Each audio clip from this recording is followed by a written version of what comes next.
The following content is provided under a Creative Commons license. Your support will help MIT OpenCourseware continue to offer high-quality educational resources for free.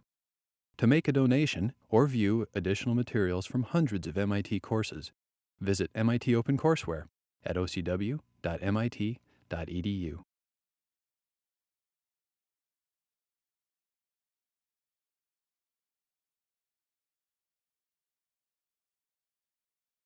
There's quite a bit I want to go through here. So we're going to talk today about modulation, which you've already gotten some notion of, and it's basically the task of matching a transmitted signal to the physical medium, and then we'll talk about demodulation as well.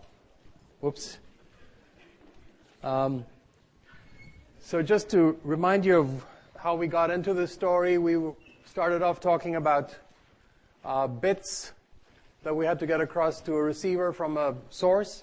And we've been spending quite some time now focusing on this piece of the system, which is taking the bits, converting them to actual physical samples of a voltage, for instance, and then trying to get them over some physical medium. And then at the other end, converting back to bits. All right, so this is really a key piece of the system. If you can't get it over the physical medium, then you don't have anything. So we've been spending quite some time on that. We've talked about models for signals, models for systems, LTI models for systems, all in the time domain. And then we came to the frequency domain, which we said will make things a lot simpler, and actually is the way that people think about transmission on physical media typically. Okay, so the actual math, well, we've seen, this is just review. We've seen that most recently that you can actually represent any signal as a weighted combination of exponentials. So this was the transform domain representation. And the weights here were given by the discrete time Fourier transform. So you give me a signal, I can find for you the discrete time Fourier transform, which then tells me how to assemble complex exponentials to get the signal of interest. All right? And so this Fourier representation of the signal is really the frequency domain thinking. And then we saw how to apply that actually to a system. We have an LTI system, therefore characterized by a frequency response. We first introduced the frequency response as a way of thinking about what happens to cosines. Put a cosine in, and you get a cosine out that's scaled by the magnitude of the frequency response and with the phase shifted by the angle of the frequency response. And then we went from cosines, or in parallel, we talked about exponential inputs, so inputs of this type.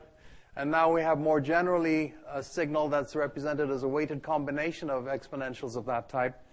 Out comes the same weighted combination of exponentials, except each one is scaled by the frequency response as appropriate. And then comparing that with what we expect as a spectral representation for the output, we get this key relationship, which is relating the input and the output of a system, an LTI system that's governed by a frequency response. So now we're starting to think in terms of the spectral content of the input, all right, which is the frequency domain description of the signal that goes into the system, then the frequency response of the system shaping that spectral content to give you the spectral content of what comes out. All right, so this is the language and the picture that we have, and it's all as simple as multiplication. Once you've figured out what the spectral content is of the signal of interest, once you have the frequency response of the system. So we've got to know how to do those pieces.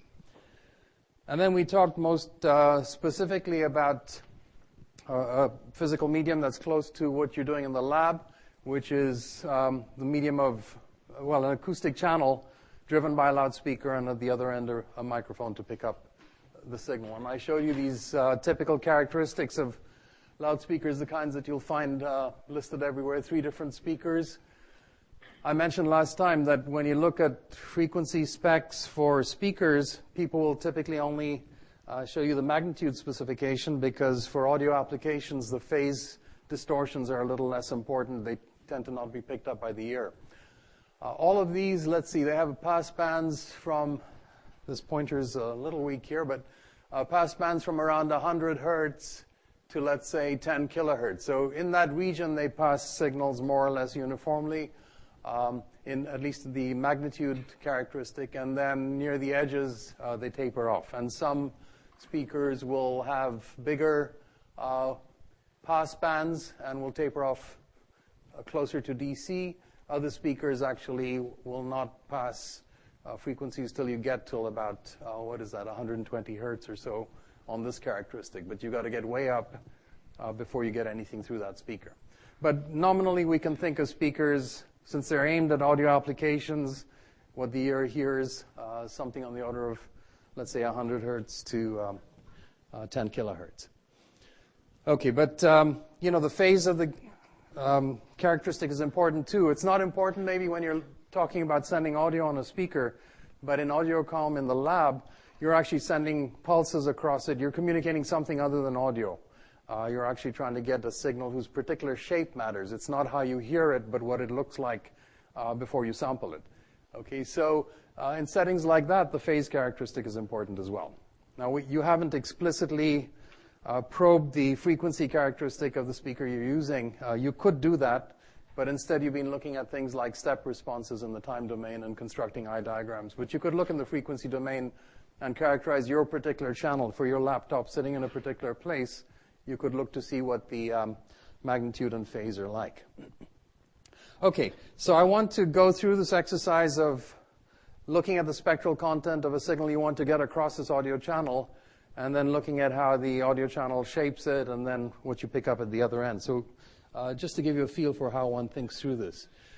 So at the input, in the typical application you have for AudioComm, you have, let's see, if you wanted to signal just a 1 and then all zeros, you would have 256 samples at height 1, and then everything from then on 0. Okay, so what I'd like to do is think through how this pulse gets across the medium, but thinking it's true in the frequency domain. All right, so the first thing we have to figure out is what's the spectral content of this pulse. By the way, if we understand it for one pulse, then we can understand it, then we know it for a sequence of pulses, because if we're modeling the system as time invariant, once we figure out what one pulse does, we can figure out what a later pulse will do. It's just the same response delayed in time. Okay, so the key to it is understanding what happens with one pulse. So the spectral content of the signal is what we're interested in. And my question is, do you have any guesses as to what the spectral content might be? Just roughly, qualitatively. Where do you think the energy of the signal is concentrated? What frequency ranges? Any thoughts? I'll need a hand up and a loud voice so I can figure out what's... At least one? Yeah. Low frequency is a good idea because for most of this signal, you've got essentially nothing happening, right? It's just flat. So you expect high spectral content at DC. But there is a sharp transition. So you might expect high frequencies associated with that. So do you think it might be low frequencies and then high frequencies, not much in between, or any thoughts? Okay, well, let's look at what it actually is. Let's work it out. So we're talking about a signal that's at height 1 for, let's do the general case. So let's say it's for n samples. So from 0 to n minus 1, it's height 1, and then it's 0 outside of that. Okay, so suppose this is x of n. How do we determine the spectral content? Well, we've got to write the, we've got to compute the DTFT, right?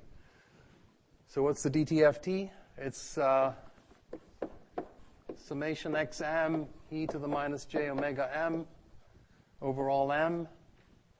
But in this case, it simplifies, right? Because there are only a few non-zero values of the signal. So this is going to be, let's see, it's going to be x0 e to the minus j omega 0 plus x1 e to the minus j omega 1, and so on. It's going to be 1 plus e to the minus j omega plus e to the minus j 2 omega plus e to the minus j n minus 1 omega. So that's the DTFT. But till you work with that and get it in a form that you can make sense of, you still don't have a feel for where the frequency content is, right? You've got to, the best way to get at that is to think of what the magnitude of this will be. And even then, it's not obvious how to think about the magnitude of a sum of complex numbers like this. So you've got to play with it a little more. Okay, well, this is a geometric series, right? Each term is obtained from the previous one by multiplying by e to the minus j omega. And so if you've got the sum of a finite number of geometric series of this type, what do we have? We have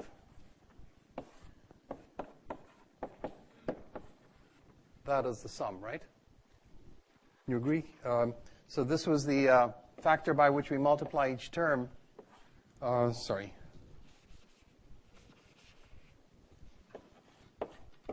And we've got n such terms, so you're summing n terms of a geometric series. Well, we might be getting closer here to extracting a magnitude, but you really want to do a little bit more massaging here. Let's see. If I make this e to the j omega n over 2, then here's e to the j omega n over 2 minus e to the minus j omega n over 2. And this is a trick we've played a few times before.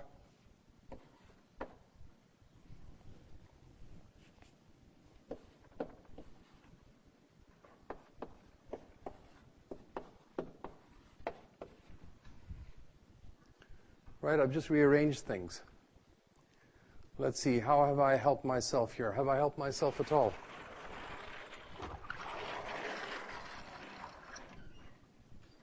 So what does that simplify to? Well, the factor in front I can write as some phase term e to the minus j omega n minus 1 over 2. And what's this? Anybody?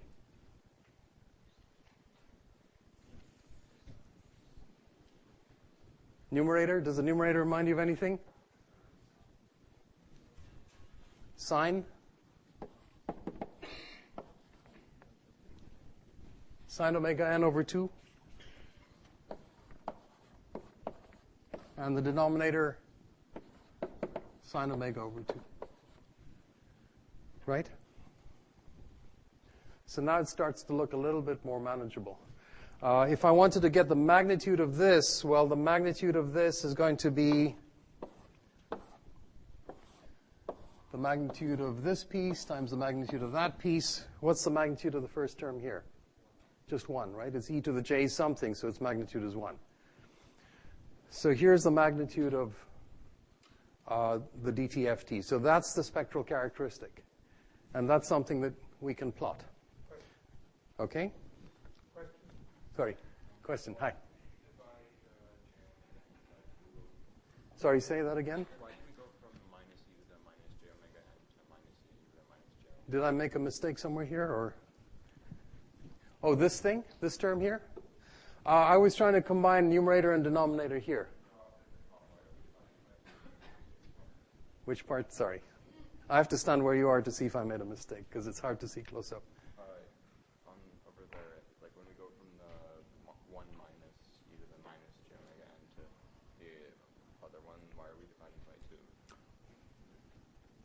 It's a question of philosophy. Oh, why are we dividing by 2? Because when you multiply it out, that's what it takes. I'm trying to group things to get something interpretable. I don't know what this is, but I know what the numerator of a sine looks like. So I'm trying to make this a little bit more equally distributed, right? So if I pull out that factor, what's left looks like part of a sine. Okay, so it's this times this gives me the numerator here. And this times this gives me the denominator here. So it's just rearranging terms. We've used this trick before. Any trick that works twice is a method. Okay, so we really have a method here. It's not just a trick. If it works 3 times, you can make a religion of it. Okay, so That's the derivation we have here. What's the height of this at the origin?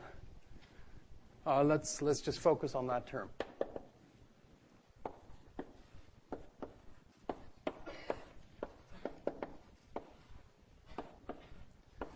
Okay, so this is the magnitude we're talking about. What's the height of the origin at omega equals 0? Well, now you can use L'Hopital's rule, right? Because omega is something that varies continuously. So for small values of the argument, you're really looking at something of height n. And then when is the first time that this goes to 0?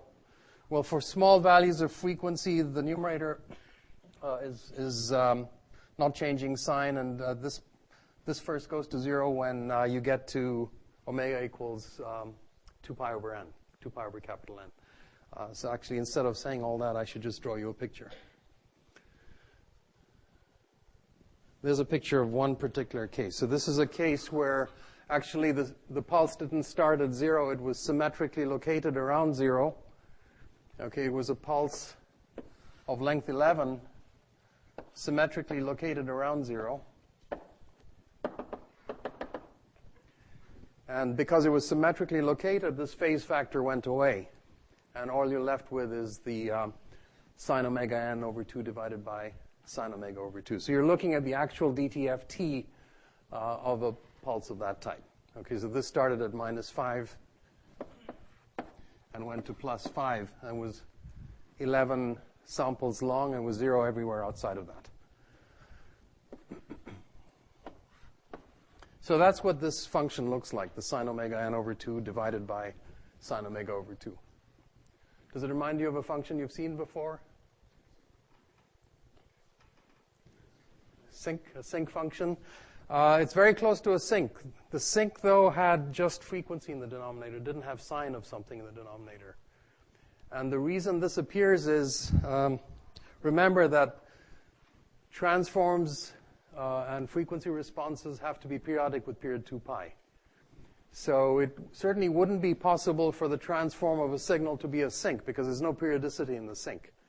But when you work it out carefully, you find that it's something close to a sinc, but one that has exactly the right periodicity. So this thing will repeat periodically with period 2 pi exactly the way it's supposed to. So it's sort of sinc-like. For small values of omega, the sign is essentially just omega over 2, and it is essentially a sinc. But when you get to larger values of omega, this thing starts to play a role. Yeah. Sorry? Yeah, I'm not plotting the magnitude now. I was plotting the actual dTft for this case. So in this symmetric case, the actual dTft is the sine n omega over 2 over sine omega over 2. So I was plotting the actual dTft. And the magnitude of the dTft I get just by taking absolute value, right? Well, I did this for a case of a pulse starting at time 0. Okay, so this factor came purely from where I located this on the time axis. So different positions of this pulse on the time axis will modify this factor, but won't touch this factor. Okay, shifts in time correspond to multiplication by e to the minus j omega something, right? You've seen that in a recitation. So whenever you shift the pulse in time, what it does to the transform is it leaves this part intact and affects this factor. But that doesn't change the magnitude of the transform. Okay. So in the case of a symmetrical pulse, symmetrical about the origin, actually that phase factor goes away, and the actual transform is just that piece without the e to the anything. Sorry, I jumped over a few steps in describing that. Just to go back a second, this is not a sinc function, but it's actually referred to as a periodic sinc. It's got a fancier name also. It crops up all over the place. Height n at the origin and the first 0 crossing at 2 pi over cap n. So as you make the pulse wider in time, you make it narrower in frequency, right? As n becomes larger, you make this wider in time. The main lobe of this frequency distribution gets more concentrated in frequency. It gets closer to being a DC signal. Makes sense, right? The longer that this stays constant, the more the signal looks like just DC, and the more the frequency is concentrated at the origin. But what you can see here is that there's actually a full spread of frequencies. It's not that it's just low frequency for the flat parts and high frequency for the vertical edge and nothing in between. There's actually a full spread of frequency components that it takes to make up that step. Okay, if you had a pulse that wasn't centered, this is just to show you, here's a pulse. Actually, this is not centered. It's only 10 long, but the magnitude here, you're only seeing half the frequency scale, so 0 to pi essentially, except this is in terms of f, which is omega over 2 pi. You get the same kind of magnitude characteristic, but now because you've shifted it off center, you've got a linear phase characteristic. And what you're seeing here is a linear phase characteristic, except every time you have a flip in sign, you jump the phase by 180 degrees, right? When you change the sign of something from a plus to a minus, that's like adding 180 degrees to the phase or subtracting 180 degrees to the phase. So you can spend time on all of this and make sense of it. But the basic idea is that you get the sink-like distribution and frequency. Okay, so let's get back to the particular pulse that's of interest to us, which is that pulse. So it's the same kind of thing, except n is 256. And what I've plotted for you here is the magnitude of the DTFT. It has the sink-like shape. I haven't actually plotted it as a continuous function of omega. Instead, I've used the FFT. Remember, we talked about the fast Fourier transform? So what the fast Fourier transform is going to do is, if the actual magnitude DTFT was some continuous thing like this, the fast Fourier transform is going to give me samples of it, as many as I want. But the more samples I ask for, the more work I have to do, of course.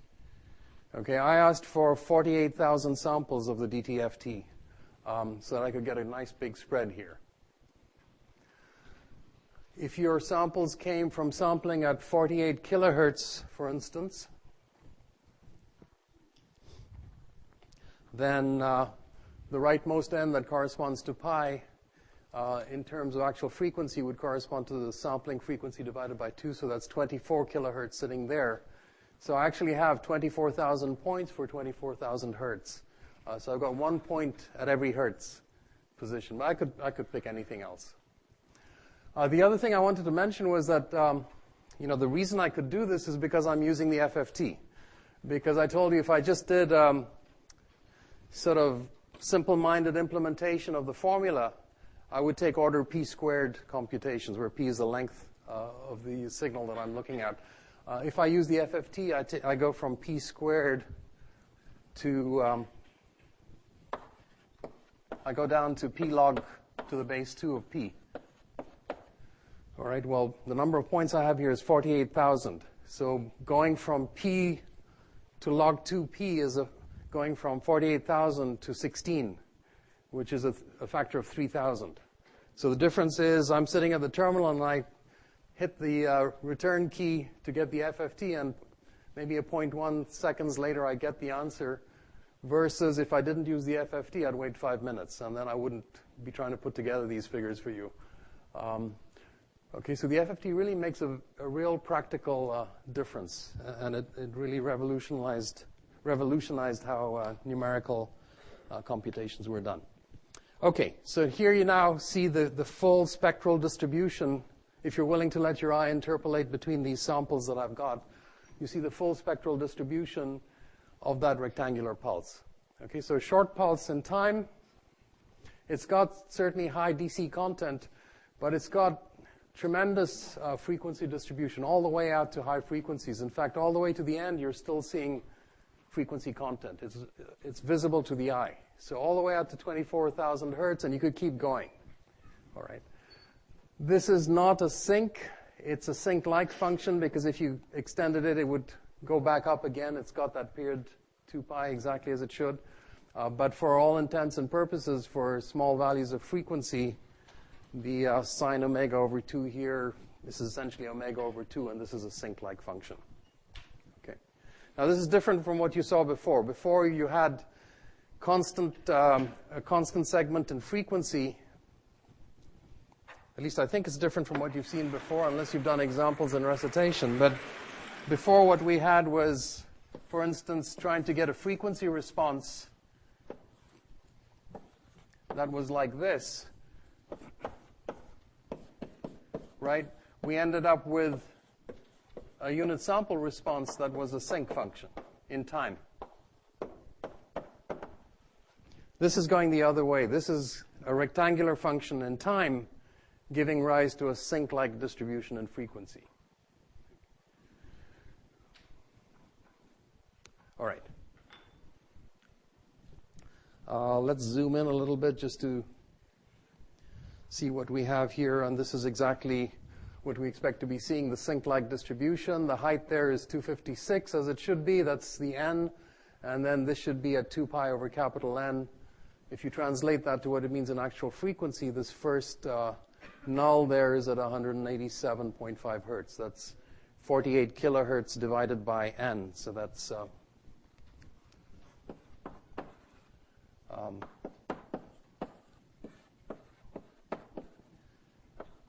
okay, so that's that number. So that gives you some idea of how this thing is spread in frequency.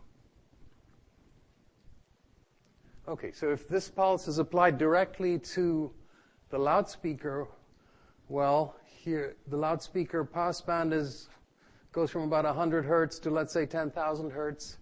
You see there's huge amounts of the energy that's not in the passband of the loudspeaker. All right, so this is not going to do very well if you just directly apply that pulse to the loudspeaker. You have to match the frequency content of the input to the frequency response of the system you're trying to get this over. Okay. Now, just as an experiment, before we get back to sending this across a loudspeaker, let's take a look at what happens if we send that rectangular pulse over a low-pass channel. So let's save the bandpass channel, which is a little more involved, for later, and just look at what happens if we send this pulse over a low-pass channel. So I'm thinking about a channel whose frequency characteristic, this is h of omega. It passes low frequencies and then it truncates higher frequencies. Okay, and what I'm going to do is send in an x of n, which is this pulse in time. 256 at height 1, and then everything 0. All right, so if I'm thinking of it in the frequency domain, then I take the spectral content of the signal, which we've just worked out, and multiply it by the frequency response characteristic, which just basically selects out the frequency content that's in the passband and rejects everything else. And then I get that gives me the spectral content of the output, and I can translate that back to what happens in the time domain. So here is, well, actually, let's take a zoomed-in version. I've taken a low-pass filter where this cutoff corresponds to actually a cutoff at 400 hertz, if you're thinking in terms of the underlying waveform. So what we've done is take the rectangular pulse, put it through a low-pass filter, and I'm assuming an ideal low-pass filter passes everything in this frequency band and nothing outside of it. Okay? So here again, we see we're selecting out part of the spectral structure of the input, but there's huge amounts of the energy of the input that are being left out of the output of the filter. Now, in the time domain, look at what this corresponds to. It's an approximation to this pulse, but it's one in which all the high-frequency content has disappeared because we've only let the low-frequency pieces through. So what you have is a very rounded kind of pulse. It spreads out well over the 256 mark. So here's the 0 to 256. But this thing actually spills over into adjacent bit slots. We've taken out the high-frequency component, so it can't make any sharp turns anymore. It's got this lower frequency wiggling. As you can imagine, if I made this even smaller, my wiggling would become even more leisurely here, and I would spill further into the adjacent bit slots. Okay, so this is what low-pass filtering will do to that rectangular pulse. Any questions on this piece? Okay. Now, we've actually seen examples of this type. I flashed these up last time. It's the same idea, except it was not just a single pulse. It was a succession of pulses like this. So you could do the same thing. Have a succession of pulses like this. Take its DTFT to assess the spectral content.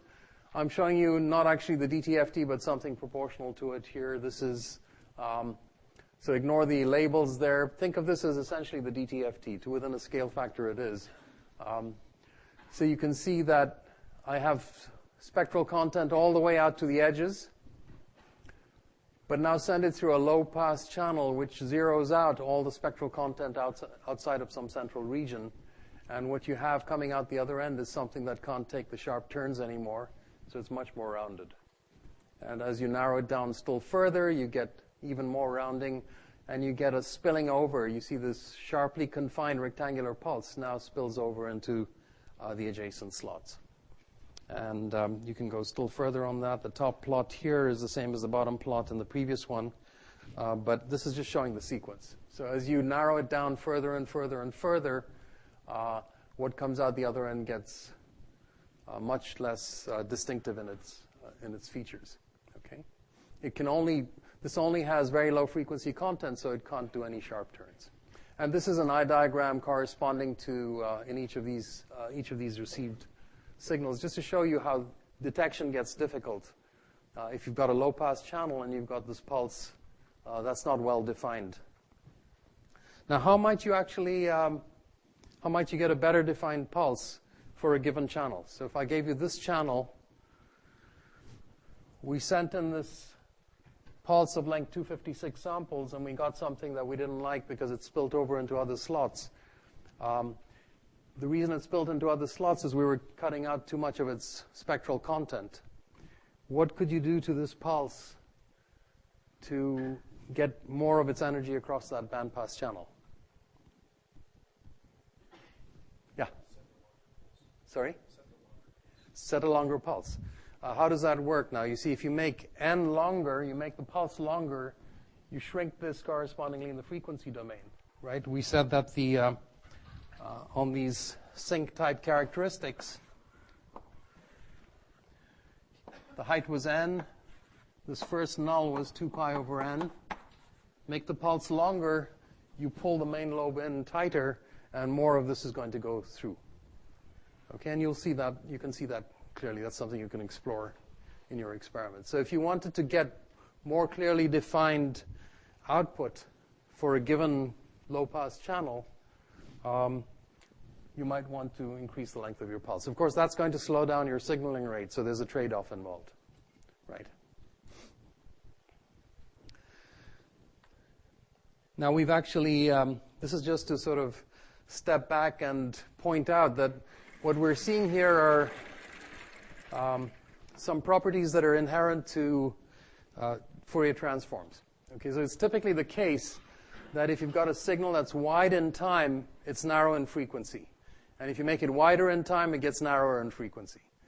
In fact, as I mentioned up there, the uncertainty principle in physics really comes from this result. It says that the spread in time times the spread in frequency has some lower bound. Okay, so this is some number that's strictly positive. So you can't make a signal arbitrarily concentrated in time and concentrated in frequency. If you make one small, the other one will have to grow correspondingly. So actually, the uncertainty principle in physics is precisely a theorem in Fourier transforms, if you study it.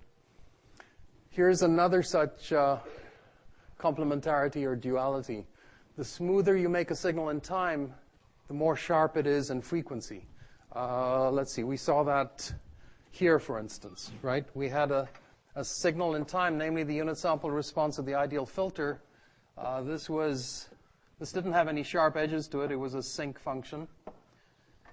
You got something that's smooth in time. It ends up having sharp edges in frequency. Okay, and the more smooth you make it in time, the sharper it gets in frequency. And this we've already seen. This is the kind of trade-off we're talking about. So these are characteristics to be on the lookout for. In fact, I just did a little experiment here. What if we decided not to try and send a rectangular pulse over, but we smoothed out the pulse a little bit to get rid of that sharp edge? So that's another way that you can try and get a pulse over a low-pass channel like this. So you see, what I'm trying to do is not have the sharp discontinuities, the 0 to 1 and the 1 to 0. I want a more rounded behavior in the time domain, so I get a sharper concentration in the frequency domain. And you can actually see how that works. So what I've actually done here is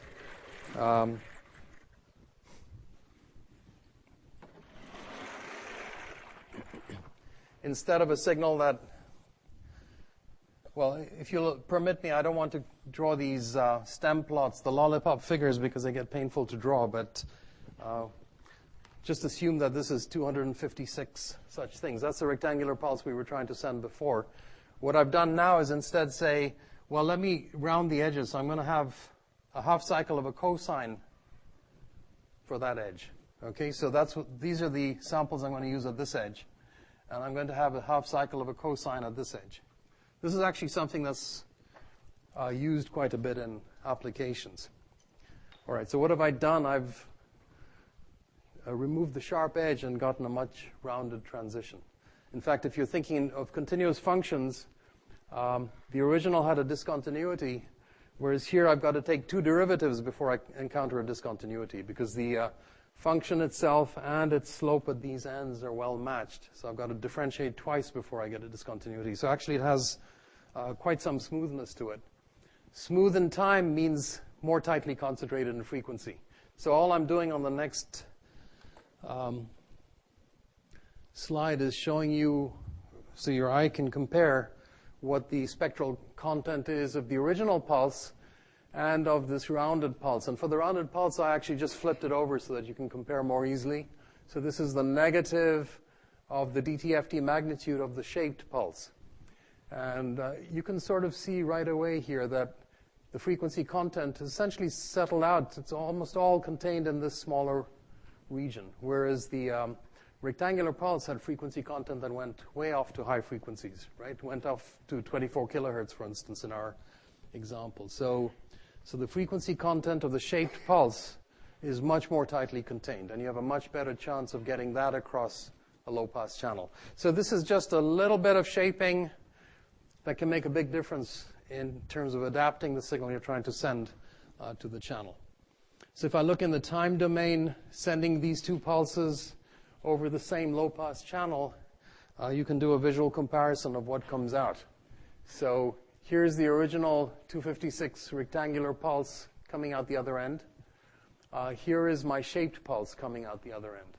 And you can see the shaped pulse is much more tightly confined in the bit slot that I assigned to it. So it's much more tightly confined around the 256 sample width.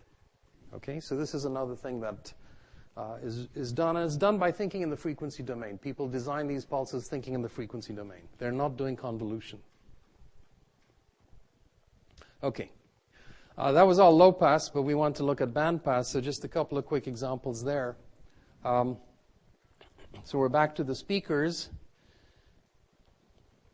and we're taking our rectangular pulse and applying it to the speaker. So here's what the spectrum looks like after ideal bandpass filtering. So I'm not actually filtering with the speaker characteristic.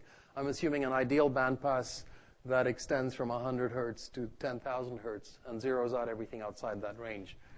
So I send in the spectral characteristic of my rectangular pulse. I shape it with the bandpass. So what comes out is something that has this spectral characteristic. And you can see that the frequency content is sharply limited 10 kilohertz above 0. And then there's actually a central region that's entirely missing. So remember, this had to go originally up to 256, but because we've chopped out the center portion, we're only going up to 150-something out there. So actually, if I zoom in, you can see that a lot more closely. So this is a zoomed-in version of what comes out from a loudspeaker, from a bandpass filter, if I send in a rectangular pulse. The very low frequencies are entirely missing, and we saw in the previous characteristic that the very high frequencies are missing as well. So what's the shape of the pulse that you get out? Not very good. Because the low frequencies are missing, this thing tends to sag in the middle. It can't hold up DC. And it can't make the very sharp transitions either, so there's a more leisurely transition. But again, this can't stay at that level. It actually asymptotes. So the actual pulse occupies, before it settles, occupies way over the 256 bits that I've allotted to it. Okay. So taking that rectangular pulse and directly putting it on the speaker is going to give you something not pretty at the other end and something that you cannot signal with. So the question is what to do about that. Okay? And the answer to that is this thing that we call modulation. We've already seen it in different forms. Let's think about it now in the frequency domain. Okay, so here's what we're going to do. I want a big stick of chalk, okay.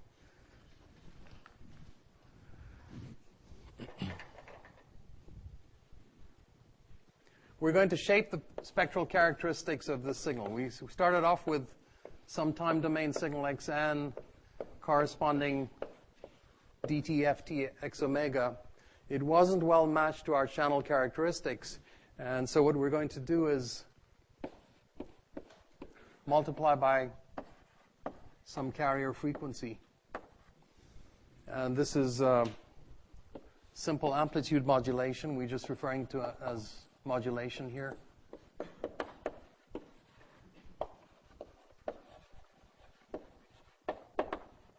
We get some signal out here.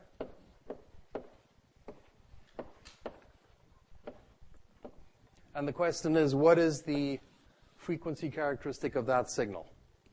Okay, we've already seen what the frequency characteristic of the input is. What's the frequency characteristic of that signal?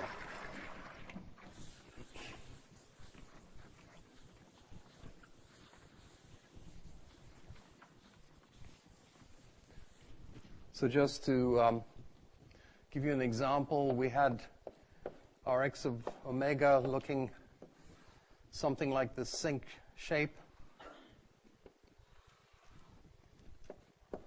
Remember, height n there.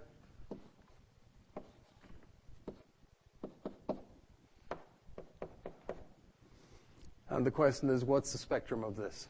And there's a computation up there that I don't want to go through, but it shows you that the answer is actually quite simple. So if I call this, let me call this T of n because it's the signal we're going to transmit. Here's what the spectrum of the transmitted signal looks like.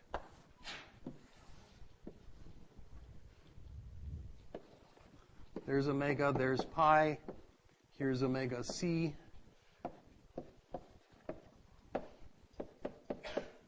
Okay, so the prescription is simple. Take the spectral characteristic and replicate it at omega c and replicate it at minus omega c and scale by a half. So what you're going to get is this characteristic here, this characteristic here, and the height will be n over 2. It's that simple. So you can go through the math. When you're done with the math, what it says is that the spectral characteristic of this modulated signal is the spectral characteristic of the envelope of the baseband signal or the envelope, but translated to the position of the carrier. So you can begin to see how this is going to help us shift a signal to get it across a bandpass channel. We started off with something that was not well suited to the loudspeaker. We now have a way to shift its energy to get it right in the passband of the speaker by picking the carrier frequency appropriately. All right? I think I'm going to skip some of this. But let's look at what this does. It's really this picture, but I just want to show you how it works with actual waveforms. So here is the rectangular pulse times the cosine. I've picked, what did I pick? 1 kilohertz as my carrier? Yeah. 1,000 hertz was the carrier. 1,000 hertz sits comfortably in the passband of a speaker, so it's a reasonable choice. By the way, in typical AM, the carrier frequencies are much higher than the ratio of the carrier frequency to the rate of variation of the envelope is much higher than what we have in these examples. So the audio channel is actually very challenging. Okay, so this is my modulated signal. The question is, what does its spectrum look like? So I run it through the FFT, and indeed I get the replication here. Let's zoom in a little bit so we can see it a little more closely.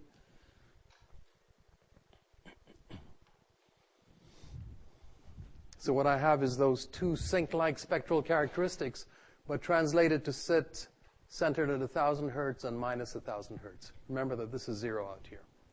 Okay? And the height, well, it's 128, which is half the 256 that I had before.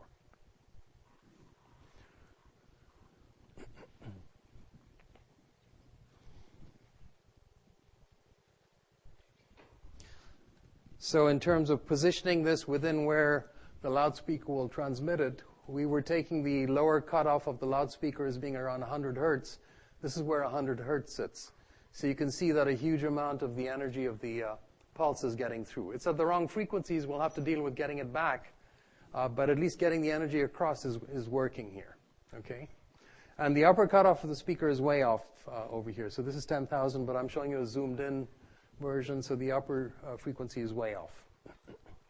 In fact, that also brings up the idea that you could actually do this trick multiple times. You could actually pick another carrier frequency somewhat higher than this with some other modulating signal on it and tuck that in there as well. So you could simultaneously transmit messages on multiple carriers through that same speaker. And you'll be exploring that as well. Okay. So what's the time domain signal that corresponds to this look like? So when you get it, you impress this on this modulated signal on the loudspeaker, on this bandpass filter. What's the output of the bandpass filter? You can see it's almost exactly what you put in. Okay, there's a little bit of distortion at the different places, but it's basically exactly the pulse that you put in.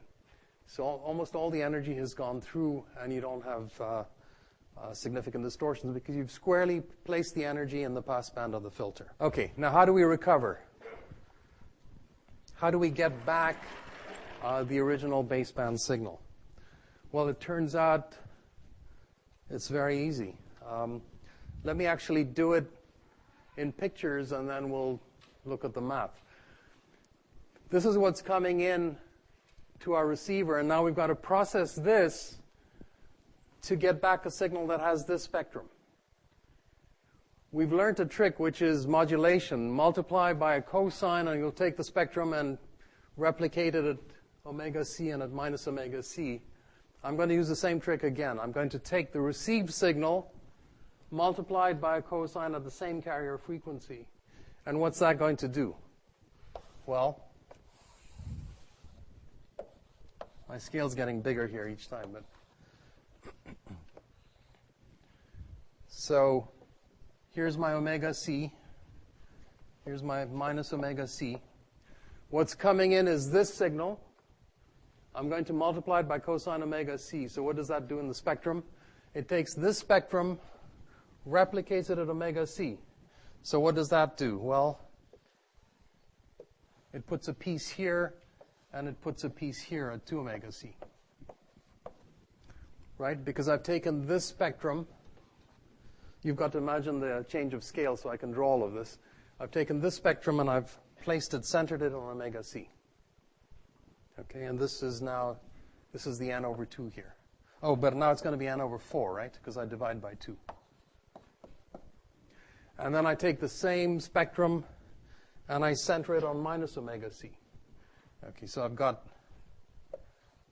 the n over 4 piece here, but I'm going to have the other, sorry, I drew it in the wrong place.